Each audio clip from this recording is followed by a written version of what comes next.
సంజయ్ గారు ఏంటి జీవన్ రెడ్డి గారిని సుదీర్ఘకాలం 3 రంగుల కండువాతో నేను చూశాను.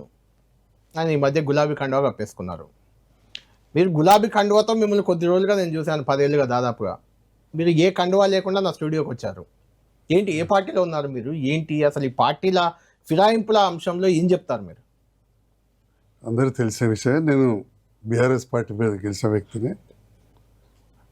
ప్రస్తుత రాజకీయ పరిస్థితుల్లో జగిత్యాల్లో ముఖ్యంగా నెలకొన్న పరిణామాల వల్ల నేను అభివృద్ధి కోసం కాంగ్రెస్ ప్రభుత్వంతో కలిసి పనిచేస్తున్నా, ముఖ్యమంత్రి గారితో కలిసి పనిచేయడం జరుగుతుంది, ప్రభుత్వంలో మంత్రులతో కలిసి పనిచేయడం జరుగుతుంది.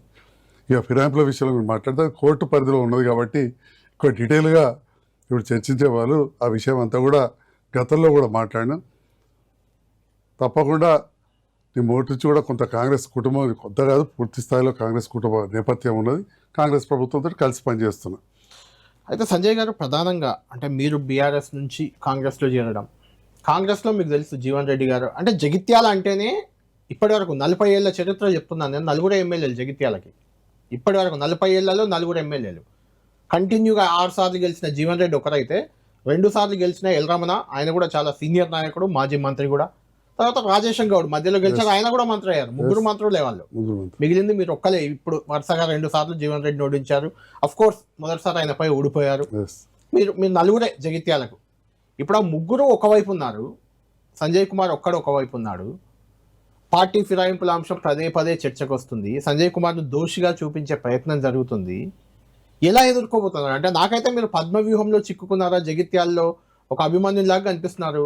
ఈ 2.5 ఏళ్ళు ఎలా గడపగలుగుతారు? వచ్చే ఎన్నికలు ఎలా ఎదుర్కొంటారు? రాజకీయ కుటుంబం నుంచి వచ్చిన ఇలాంటి ఎన్నో కూడా చూడడం జరిగింది. 2018లో తెలుగుదేశం కాంగ్రెస్ కలిసినప్పుడు రమణ గారు రాష్ట్ర అధ్యక్షులు, జీవన్ రెడ్డితో గారు కలిసి పనిచేశారు, కలిసి నామినేషన్ కూడా చేశారు. జగిత్యాల్లో అత్యధిక మేడతో ఇప్పటి వరకు గెలిచింది నేను గెలిచినంత పెద్ద మేడతో జీవన్ రెడ్డి గారు కూడా గెలలే. పదే చెప్పుకుంటూ ఉంటారు. 61,000 పైచీల కోట్లతో గెలిచిన వారికి 43,000 వస్తే నాకు 104,000 ఓట్ల మేడ ఓట్లు వచ్చాయి. కాబట్టి ఏదైతే ఇప్పుడు ప్రభుత్వంతో కలిసి పనిచేస్తున్నానో జగిత్యాల ప్రజల ఆకాంక్షలు కొన్ని ఉన్నాయి, ఎజెండా, అవి తప్పకుండా తీరుస్తా. ముఖ్యమంత్రి గారు నాకు మాట ఇచ్చారు. రేపటి నాడు మళ్ళీ ప్రజాక్షేత్రంలో అవకాశం ఉంటే బయటకు వస్తా అని చెప్పి నేను భావిస్తా ఉన్నా. అంటే ఆ 3 సీనియర్ లీడర్లు వాళ్ళందరితో మీకు సంబంధాలు కూడా ఉన్నాయి. మీరు గతంలో అంటే మీరు పదే కాంగ్రెస్ ఫ్యామిలీ అని చెప్తున్నారు, కానీ మీకు టీడీపీతో ఎక్కువ సంబంధాలు. ఎల్ రమణకే మీరు అత్యంత సన్నిహితుడు అని చెప్తారు అక్కడ జగిత్యాల ప్రాంతంలో. జీవన్ రెడ్డిని మాత్రం మొదటి నుంచే జీవన్ రెడ్డికి మీకు కొంచెం వ్యతిరేకత ఎక్కడో ఉంది. నేను జీవన్ రెడ్డి గారికి చొక్కారావు గారితో కలిసి పనిచేసినప్పుడు పార్లమెంటు అసెంబ్లీనప్పుడు వారికి కూడా ఓటేసామండి. తర్వాత జీవన్ రెడ్డి గారు 96లో చొక్కారావు గారు చాలా ఇబ్బంది పెట్టడం, అవన్నీ కూడా మా కుటుంబం అందరికీ కూడా కొంచెం బాధ అనిపించింది. అందులో వారు ఓటమి. ఆ తర్వాత రమణ గారు నాకేమో చిన్నప్పటి మిత్రుడు, నాకు చిన్ననాటి మిత్రుడు. వాళ్ళ నాన్నగారు మా నాన్నగారు కూడా బాగా కలిసి ఉండేవారు, ప్రముఖ వ్యాపారస్తులు కాబట్టి మా ఫాదర్ తోటి చాలా క్లోజ్గా ఉండేవారు. వారి మదర్ మా అమ్మ ఫ్రెండ్స్. కంటిన్యూ అయింది. 99 నుంచి వారికి సపోర్ట్గా ఉన్నమాట వాస్తవమే. నాకు ఎక్కడైతే కొంత ప్రాబ్లం మంచిగా ఉందో నుంచే జీవన్ రెడ్డి గారిని మీరు టార్గెట్ చేశారు. టార్గెట్ లేకుండా కొంత బాధ ఉండేది. రమణ మంచి మిత్రుడు కాబట్టి రమణకు సపోర్ట్ చేశారు. రమణ 1-2 సార్లు గెలిపించారు. కాకుండా తప్పకుండా మంచిగా సపోర్ట్ చేసిన వారు వింటున్నా. మొత్తానికి మీ కసి తీర్చుకున్నారు. 2 సార్లు వరుసగా జీవన్ రెడ్డి ఓడించారు. చివరికి ఆయన బయటకు కూడా పంపించారు కదా. ఎవరు కూడా బయటకు పంపారు. ఎందుకంటే నేను కాంగ్రెస్ ప్రభుత్వంతో కలిసి పనిచేస్తున్నంత మాత్రాన వారు వెళ్ళాల్సిన అవసరం లేదు. నేను టీఆర్ఎస్ నాకు టికెట్ ఇచ్చింది, కవిత మేడం గారు పిలిచి నన్ను పోటీ చేయమన్నారు, కేసీఆర్ గారు ఇచ్చారు. ఆ సందర్భంలో రాజేశం గౌడ్ గారికి పెద్ద క్యాబినెట్ హోదా ఇచ్చారు, ఫైనాన్స్ కమిషన్ చైర్మన్. నేను ఎన్నడూ బాధపడలేదు. ఆ తర్వాత గెలిచిన ప్రజలు గెలిపించారు. గెలిచిన తర్వాత స్థానిక సంస్థలు అన్నీ ఒంటి చేతితో గెలిచినాను, ఎందుకంటే అప్పుడు కవిత మేడం ఓడిపోయారు.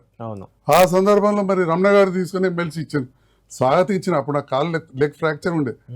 నేను వెళ్ళి మళ్ళీ నేను వెళ్ళకుంటే తప్పుడు అర్థం పోతుందని చెప్పి వెళ్ళి స్వాగతించినాం.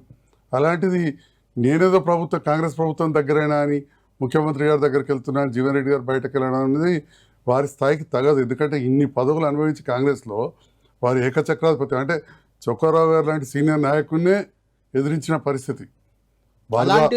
ఆయన మనువాడు సంజయ్ని ఎదుర్కోలేకపోయాడని కదా చర్చ అంతా. సంజయ్ని తట్టుకోలేక బయటకు వెళ్ళాడు అంటున్నారు. మరి అది టార్చర్ పెట్టారా మీరు ఆయన్ని? వారు ఆ రకంగా ఎక్స్పోజ్ చేసుకుంటున్నారు. ఎక్కడ కూడా అలా ఉండదు. వారికి ఇంకెవ్వరు కూడా అక్కడ రావద్దు, నేనే ఉండాలి, నేనే కాదు మరి ఇవాళ వారేళ్ళడం కాదు, వారిని భరించలేక వారు వాస్తవానికి కాంగ్రెస్లోకి వచ్చిన తర్వాత ఓడిపోయారు. వారు ఓడిపోవడం కాదు, మండలాల్లో ఉన్న వారు పెట్టిన ప్రతి నాయకుడు ఓడిపోయాడు, అన్ని మండలాలు. వారు ఎప్పుడు కూడా 87 వారు ఎప్పుడు చెప్తుంటారు నేను అన్ని గెలిపించినా అని చెప్తుంటారు, కానీ ఓటమి గురించి మాట్లాడారు. వారు నేను అత్యధిక మెజారిటీ తోటి గెలిచినా అని చెప్తా ఉంటారు, కానీ అత్యధిక మెజారిటీ తోటి ఓడిపోయిన వారు కూడా వారే. మరి 56,000 తోటి గెలిచిండ్రు పర్సెంటేజ్ చెప్తారు, మరి నేను 61,000 తోటి ప్రజలు గెలిపించారు. మరి ఆ విషయం చెప్పారు. వారి సీనియర్, వారికి ఆ వాగ్దాటి ఉంది కొంత, దాంతో నడిపిస్తూ ఉంటారు. వారు తట్టుకోలేక సీనియర్ నాయకులు జితేందర్ రావు గారు, సుదర్శన్ గారు, ఎంతో మంది సీనియర్ కాంగ్రెస్ ఎల్లారెడ్డి గారు, వాళ్ళందరూ కూడా కాంగ్రెస్ వదిలేసిపోయారు. వాళ్ళందరూ కూడా మండల స్థాయిలో చాలా సంవత్సరాలు ఉన్నవారు.